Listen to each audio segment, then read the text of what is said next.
नमस्कार। आप सभी का स्वागत है। आइए आज हम लोग चर्चा करते हैं कि अपने विद्यालय को निपुण विद्यालय कैसे बनाएं। कैसे हम कार्य करें कि हमारा विद्यालय निपुण हो, हमारे सभी बच्चे निपुण हो। इसके लिए एक आसान सा फॉर्मेट तैयार किया गया है, जिसके आधार पर अगर हमने अपने बच्चों का आकलन किया और उसके अनुसार हमने कार्य किया तो निश्चित रूप से हमारे बच्चे निपुण हो जाएंगे।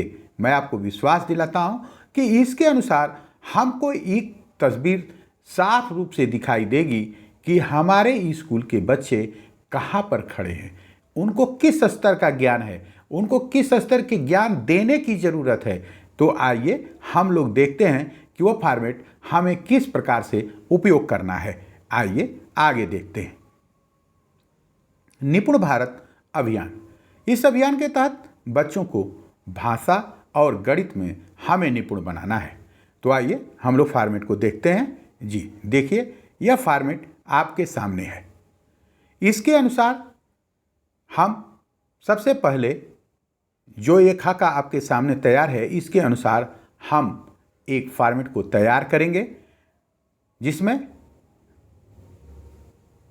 क्रम, फिर छात्र छात्रा का नाम, फिर उसके पिता का नाम, फिर अक्षर ज्ञान, फिर 2 अक्षर वाले शब्द, 3 अक्षर वाले शब्द, 4 अक्षर वाले शब्द, फिर मात्रा पर हम आएंगे कि देखेंगे आ, ई की मात्रा, फिर उ और री की मात्रा, फिर ऐ, ओ की मात्रा, फिर शेष अन्य मात्राओं पर फिर हम देखेंगे कि छोटे सरल वाक्य बच्चे पढ़ पा रहे हैं कि नहीं पढ़ पा रहे हैं, बड़े वाक्य पढ़ पा रहे हैं कि नहीं पढ़ पा रहे हैं, एक अनुच्छेद को 20 शब्द या 30 शब्द प्रति मिनट के प्रवाह से पढ़ पा रहे हैं कि नहीं पढ़ पा रहे हैं, एक अनुच्छेद को 45 से 60 शब्द प्रति मिनट के प्रवाह से पढ़ पा रहे हैं कि नहीं पढ़ पा रहे हैं, अनुच्छेद को पढ़ करके उत्तर दे पा रहे हैं कि नहीं पा रहे हैं।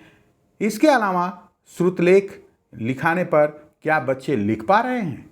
अगर इस आधार पर हमने बच्चों का आकलन किया तो निश्चित रूप से हमारे बच्चे निपुण होंगे और हमें यह पता चल पाएगा कि हमारे बच्चों के साथ हमको किस तरह से कार्य करना है। जैसे एक उदाहरण आपके सामने मैं प्रस्तुत कर रहा हूं, जरा देखिए इसको ध्यान से। जैसे यह राजन है आपके सामने। राजन को अक्षर ज्ञान है। मान लीजिए उसे 2 अक्षर वाले शब्द आ रहे हैं पढ़ने, 3 अक्षर वाले शब्द पढ़ ले रहा है, 4 अक्षर वाले शब्द पढ़ रहा है, आ की मात्रा पढ़ ले रहा है, ई की मात्रा नहीं पढ़ पा रहा है। अब देखिए यहीं पर बड़ी की मात्रा नहीं पढ़ पा रहा है। आपको अंतर यहीं पर धीरे धीरे स्पष्ट होने लगेगा। मान लीजिए वह आ की मात्रा, ई की मात्रा और ई की मात्रा को पढ़ ले रहा है, लेकिन उ और री की मात्रा को नहीं पढ़ पा रहा है। इसी प्रकार से आप देखिए कि काजल है। काजल को अक्षर ज्ञान है, 2 अक्षर वाले शब्द पढ़ ले रही है, 3 अक्षर वाले शब्द को पढ़ ले रही है, 4 अक्षर वाले शब्द को पढ़ ले रही है, आ, ई और ई की मात्रा को पढ़ ले रही है, उ और री की मात्रा को पढ़ ले रही है, फिर ऐ, ओ की मात्रा को पढ़ रही है, शेष अन्य सभी मात्राओं को वो पढ़ ले रही है और छोटे सरल वाक्यों को पढ़ ले रही है, बड़े सरल वाक्यों को भी पढ़ ले रही है। इसके अलावा उसकी रफ्तार 20 से 30 शब्द प्रति मिनट की प्रवाह से है। अगर कक्षा 1 में अगर वह पढ़ रही है काजल, मान लीजिए कक्षा 2 में पढ़ रही है काजल, अब कक्षा 2 में जब काजल पढ़ रही है तो उसकी रफ्तार क्या होगी, 45 शब्द प्रति मिनट के प्रवाह से।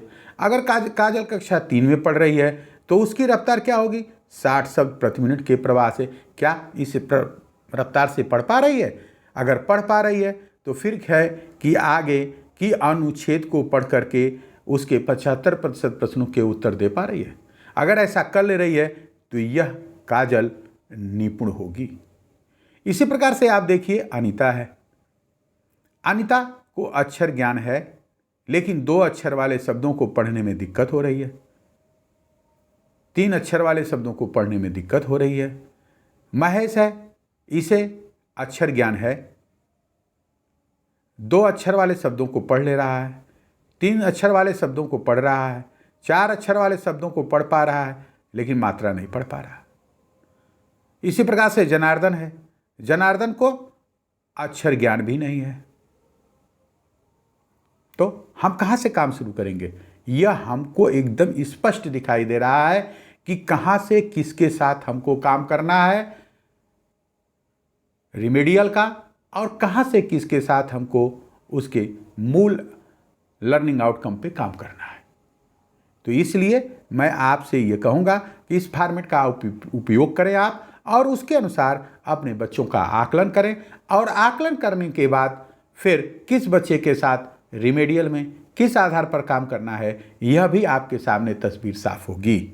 जी, आपने इस फॉर्मेट को देखा, अगर इसके अनुसार उपयोग किया तो मेरा दावा है कि आपका विद्यालय निपुण होगा, क्योंकि आपको यह पता होगा पूरी तरह से कि आपका बच्चा किस मात्रा को पढ़ पा रहा है, किस मात्रा को नहीं पढ़ पा रहा है, अनुच्छेद को किस रफ्तार से पढ़ रहा है, किस रफ्तार से नहीं पढ़ पा रहा है, अनुच्छेद को पढ़ करके उत्तर को आसानी से दे पा रहा है, नहीं पा रहा है। इसके अलावा श्रुतलेख बच्चों से जरूर लिखवाएं, क्योंकि इससे उनकी दक्षता और बढ़ेगी।